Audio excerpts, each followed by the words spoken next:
So after 7 wins and 1 loss and 1 no contest in the UFC, Bryan Battle's been cut from the UFC. I know it sounds kind of crazy for the UFC to release someone with that great of a record, and the fact that he was considered, a pretty big prospect, and he was in the 170 rankings at some point. For the UFC to release him like this is pretty wild, but the real story behind that is that he missed weight for his past 2 fights in a row, and a couple of fights before that as well. What makes it even worse is that he missed at 170 by 4 pounds, and then he went up to 185 and missed it by 4 pounds again. That canceled his fight with Nursulton Ruziboev, and that was scheduled for UFC 319, which sucked because I was definitely looking forward to seeing that fight. Battle and Ruziboev even went back and forth and talked after and talked about hoping to be able to run it back, and Bryan was saying that he needs to get a nutritionist, but it might be a little bit late for that.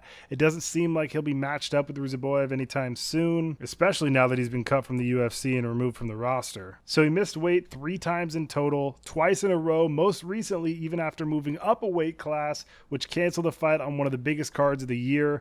I can't imagine this made Hunter and Sean Shelby and the UFC all too happy. I know it upset me for sure because I was looking forward to seeing who'd win between him and Ruziboev. And right here you can see this is Bryan Battle's nutritionist, 350 pounds, somehow still ranked number 10 heavyweight, tied to Avasa. And then also here's all the people saying that Bryan Battle should have just made weight super easy, because that's totally an easy thing to do. Weight cutting is the easiest thing about the sport, dude. You know what? Maybe Bryan Battle needs to go up to 205 and, go for the LFA light heavyweight title.